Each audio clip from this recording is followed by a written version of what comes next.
This is my winter coat uniform. Yan guys, dumating na ang ating winter coat uniform. I can't wait to open it. So let's see. Wow. So guys, i-discuss natin yung ating trabaho dito sa UK. Ano ba yung ating mga roles, responsibilities, magkano ating sweldo, may pressure ba sa trabaho na to, gaano kaganda itong trabaho nito, ano yung mga benefits natin sa company. So after this, ating di-discuss. Excited na kasi siya, Shanaya. Ayan, Wow. It's so nice. It's so big, look. Oh my god. Look at that. Yes. Oh my Susukat natin, no? Size medium. Yeah, this is medium. Wow, so big actually. Lamig na kasi dito, especially this month of January and February. Kaya talaga. At saka for safety na rin, guys. Ayan, no?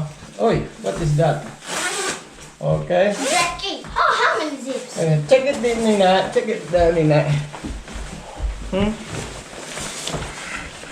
Look. Oh my God. It's warm. you look One very second. nice. 1 second, Nina. Yeah? It's warm. So, hindi na tayo lalamigin sa labas. Is it big? Yeah, kind of big. Look at the downside. Look at the upside. Malaki kasi. You know, because their size is big. And this is medium. I should order small. How do you? Alright. You look like kind of like construction man. Alright, guys. And you look like you're wearing rain suit. Is this? No hood. Okay, thank you, Nina. Pag-uusapan natin ngayon, guys, kung magkano ba talaga yung kinikita ng isang online delivery driver na kagaya ko dito sa UK ng isang malaking supermarket.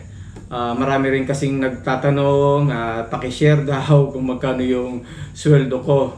So, at dahil alam naman nyo dito sa UK, pound ang kinikita, so mas malaki ang palitan kaysa dollar. Sa ngayon, ang 1 pound is 70.95 centavos, 70 pesos 95 centavos. So medyo maganda ang palitan. So, kailan ba nagsimula yung trabaho ko? October last year ako nag-start dito as a online delivery driver. So guys, bali ano lang to, part-time job, 24 hours lang ang kontra ko. Kasi 3 days a week lang ako pwede magtrabaho dahil si Shama nga ay full-time, 4 days a week siya nagtatrabaho. So okay na din, 3 days akong nagtatrabaho, 4 days yung day off ko kasi alaga ako naman si Shanaya. And also may iba pa akong mga responsibilities nga dito. So ano ba yung online delivery driver? Medyo parang post yung pangalan. So basically guys, dahil nga yung ating mga customer ay ordering online, lahat sila sa online nag-order ng mga grocery nila, kaya tinawag kaming online delivery driver. So share ko lang sa inyo ng madali yung aking trabaho. Yan nga, nagdadrive ako ng van, automatic. Tapos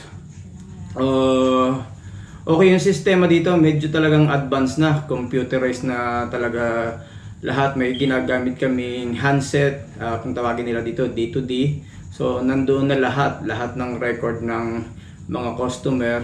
Ano na rin to, navigation. Kasi kailangan natin ng navigation para mabilis nating mapuntahan yung address ng mga customer. Pwede rin tong gawing telephone kasi minsan nawawala tayo, minsan kahit kumakatok na tayo sa kanilang pintuan, wala sumasagot. So pwede rin gawin tong telephone, at higit sa lahat nga yung doon na lahat naka-store yung information ng customer. And also pag kami, siyempre grocery to, may mga return din sila, siyempre merong mga nagko-complain. So lahat na lalagay natin dun sa system, kaya medyo advanced talaga, mabilisan to.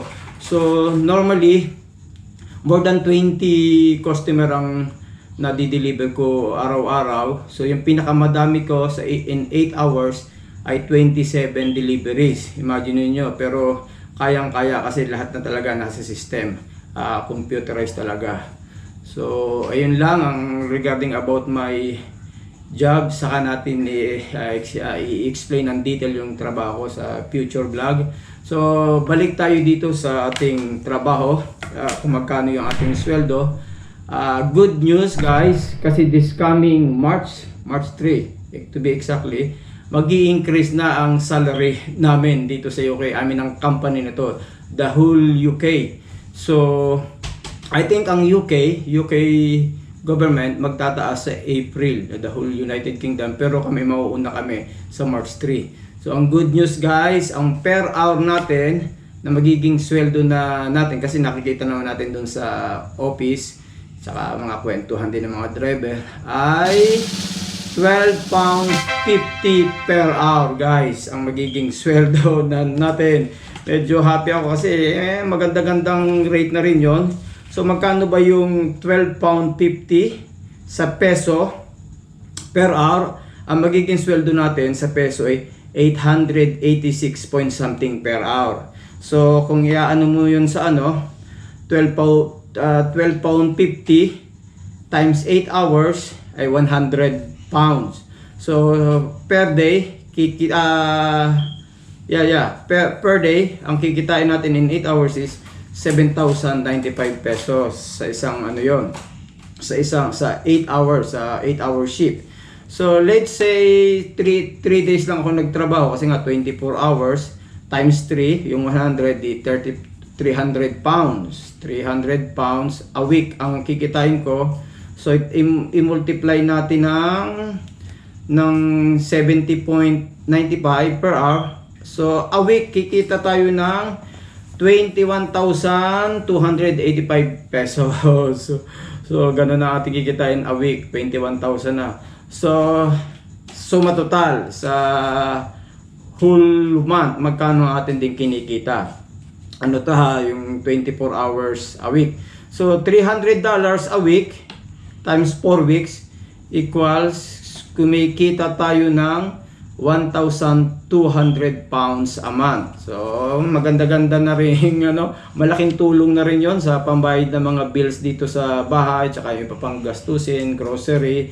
And sa peso, bilang isang driver ng van, grocery, kumikita tayo ng 85,140 isang driver dito sa UK. Bali ako na rin yung pahinante dito. Wala akong pahinante, ako na rin yon, driver at pahinante. Pero kaya naman kasi nga mag-advance yung system, kaya computerized lahat, kaya mabilisan. Scan lang tayo ng scan.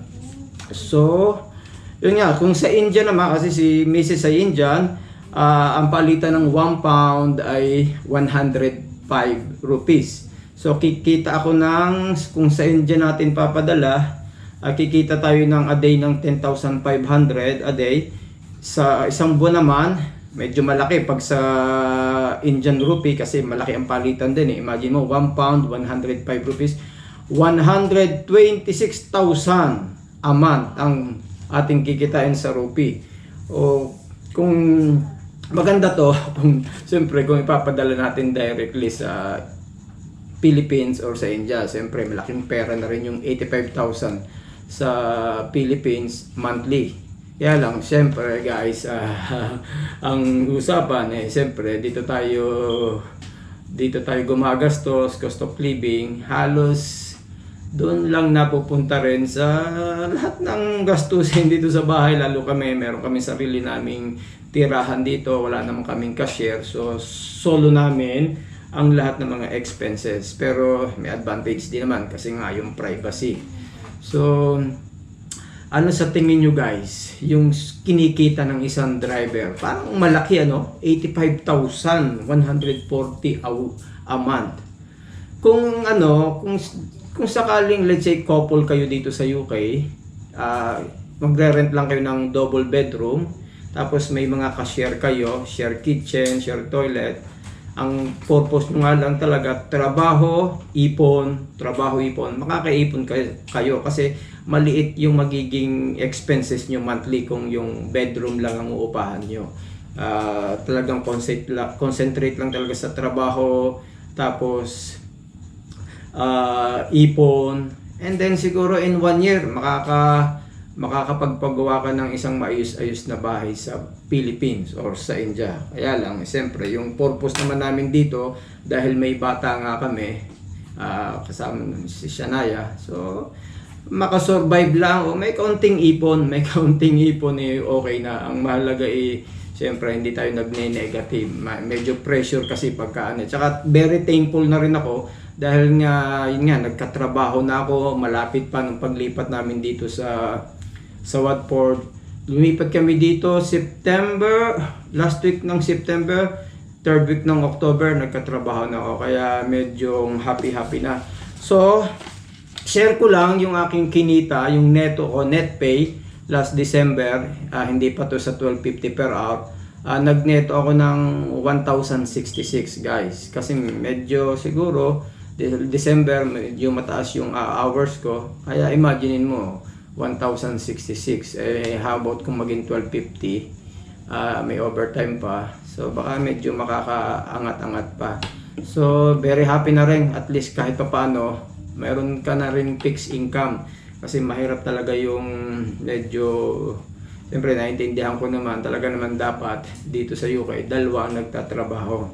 Tapos yun nga, may part-time, may extra income pa kami through vlogging. So hopefully, magdire-diretso yung trabaho natin at para happy ang family. So meron ding mga benefits nga pala sa company. Yun nga, siyempre, grocery to.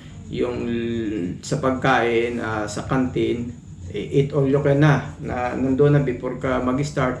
Gusto mong mag-tea, coffee, drinks, milk, sandwich, nandoon na lahat, naka-display na doon, ikaw nang bahalang parang help yourself.